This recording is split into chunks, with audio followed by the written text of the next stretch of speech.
Hi friends, welcome back to Nebex academy. അപ്പോൾ നമ്മൾ ISRO missions എന്ന് പറയുന്ന സീരീസിൽ ആനുകാലിക ബഹിരാകാശ ദൗത്യങ്ങളെ കുറിച്ചിട്ടാണ് പഠിക്കുന്നുള്ളത്.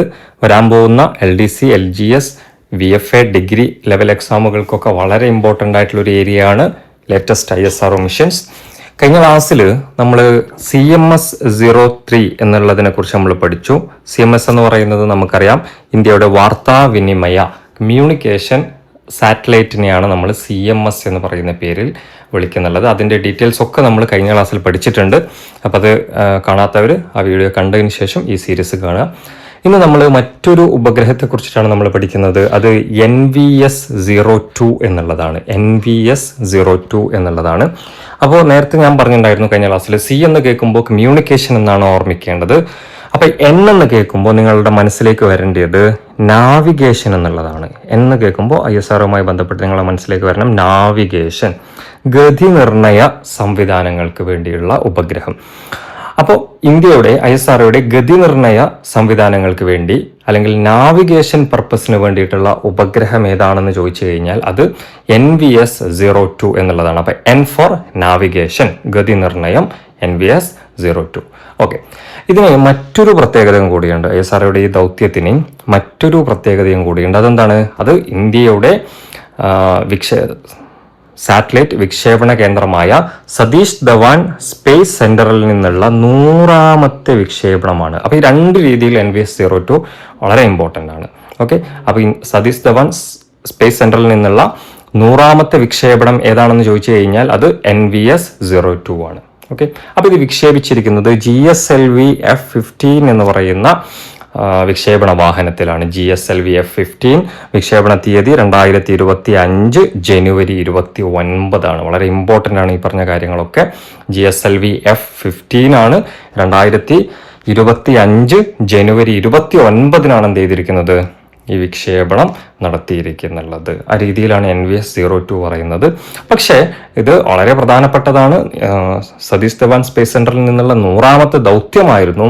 പക്ഷെ ചില സാങ്കേതിക തകരാറ് കാരണം ആ മിഷൻ പരാജയപ്പെട്ടു പോയി. അതിൻ്റെ ഭ്രമണപഥം ഉയർത്താൻ കഴിഞ്ഞിട്ടില്ല.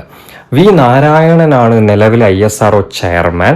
അദ്ദേഹം ഈ ദൗത്യം ഏറ്റെടുത്തതിന് ശേഷമുള്ള ആദ്യത്തെ ദൗത്യമായിരുന്നു NVS-02 എന്നുള്ളത്. അപ്പോൾ വി നാരായണൻ ISRO ചെയർമാൻ ആയ ശേഷമുള്ള ആദ്യത്തെ ദൗത്യമാണ് NVS-02 എന്ന് പറയുന്നത്. ഓക്കെ, നമ്മൾ മറ്റൊരു ഉപഗ്രഹത്തെക്കുറിച്ച് നമ്മൾ പഠിക്കാൻ വേണ്ടി പോവാണ്. അത് EOS-08 എന്നുള്ളതാണ്. EOS-08. അതിൽ E എന്ന് കേൾക്കുമ്പോൾ നിങ്ങളുടെ മനസ്സിലേക്ക് ഇനി വരേണ്ട വാക്ക് എന്താണ്? എർത്ത് എന്നുള്ളതാണ്. EOS. അപ്പോൾ E for earth. E for earth, ഇന്ത്യയുടെ ഭൗമ നിരീക്ഷണ ഉപഗ്രഹം. ഓക്കെ, അപ്പോൾ അല്ല, ഭൗമം, എർത്ത്. അപ്പം ഇന്ത്യയുടെ എർത്ത് നിരീക്ഷിക്കാനുള്ള ഭൗമ നിരീക്ഷണ ഉപഗ്രഹമാണ് EOS-08 എന്ന് പറയുന്നത്. അത് വിക്ഷേപിച്ചിരിക്കുന്നത് 2024 ഓഗസ്റ്റ് 16 വിക്ഷേപിച്ചിരിക്കുന്നത്. തീർച്ചയായിട്ടും സതീഷ് ധവാൻ സ്പേസ് സെന്ററിൽ നിന്ന് തന്നെയാണ്. വിക്ഷേപണ വാഹനം SSLV-D3 എന്നുള്ളതാണ്. SSLV-D3 എന്താണ് SSLV എന്ന് പറയുന്നത്? അത് നമുക്കിത് ഇവിടെ നോക്കാം. അവിടെ SSLVയുടെ ഒരു മിനിയേച്ചർ ഫോട്ടോ ഒക്കെ ഇവിടെ കൊടുത്തിട്ടുണ്ട്. സ്മോൾ സാറ്റലൈറ്റ് ലോഞ്ച് വെഹിക്കിൾ എന്നുള്ളതാണ് SSLVയുടെ ഫുൾ ഫോം എന്ന് പറയുന്നത്. എന്താണ്? സ്മോൾ സാറ്റലൈറ്റ് ലോഞ്ച് വെഹിക്കിൾ, അതാണ് SSLV. അപ്പൊ ചെറിയ ഉപഗ്രഹങ്ങൾ കുറഞ്ഞ ചെലവിൽ വിക്ഷേപിക്കുന്നതിന് വേണ്ടി ISRO രൂപകൽപ്പന ചെയ്ത പരീക്ഷണ വാഹനമാണ് അല്ലെങ്കിൽ വിക്ഷേപണ വാഹനമാണെന്ത്? SSLV എന്നുള്ളത്. അപ്പോൾ നമുക്ക് ISROയുടെ വിവിധങ്ങളായിട്ടുള്ള വിക്ഷേപണ വാഹനങ്ങളെ കുറിച്ച് നമുക്കറിയാം. PSLV നമ്മൾ ഒരുപാട് കേട്ടിട്ടുണ്ട്. അതേപോലെ GSLV എന്ന് നമ്മൾ കേട്ടിട്ടുണ്ട്. അത് ഈ അടുത്ത കാലത്ത് ISRO ഉപയോഗിക്കുന്ന ഏറ്റവും പവർഫുൾ ആയിട്ടുള്ളതാണെന്ത്? LVM എന്ന് പറയുന്ന വിക്ഷേപണ വാഹനമുണ്ട്. അങ്ങനെ സ്മോൾ സാറ്റലൈറ്റിന് വേണ്ടിയിട്ട് ISRO ഉപയോഗിക്കുന്ന വാഹനമാണെന്ത്? SSLV എന്ന് പറയുന്നത്. അല്ലെ, ഇതിനൊക്കെ വ്യത്യസ്തമായ ദൗത്യങ്ങൾക്ക് വേണ്ടി അല്ലെങ്കിൽ പർപ്പസോട് കൂടിയിട്ടാണ് ഇതൊക്കെ ഉപയോഗിക്കുന്നത്. എന്നിരുന്നാലും ISROയുടെ ഈ വിക്ഷേപണ വാഹനങ്ങളെ കുറിച്ചൊക്കെ നിങ്ങൾക്ക് എന്തുണ്ടാവണം? ഒരു ഏകദേശം ഒരു ഐഡിയ നിങ്ങൾക്ക് ഉണ്ടായിരിക്കും, നല്ലതാണ്. അപ്പോൾ നമ്മൾ ഇവിടെ പഠിക്കുന്നത് EOS-08 കുറിച്ചിട്ടാണ്. ഒരു കാര്യം കൂടി ഞാൻ നിങ്ങൾക്ക് പറഞ്ഞുതരാം. നമ്മൾ 3 സാറ്റലൈറ്റ് നമ്മൾ കഴിഞ്ഞ 2 ക്ലാസ്സുകളിലായിട്ട് നമ്മൾ എന്ത് ചെയ്തിട്ടുണ്ട്? പഠിച്ചിട്ടുണ്ട്, അല്ലെ?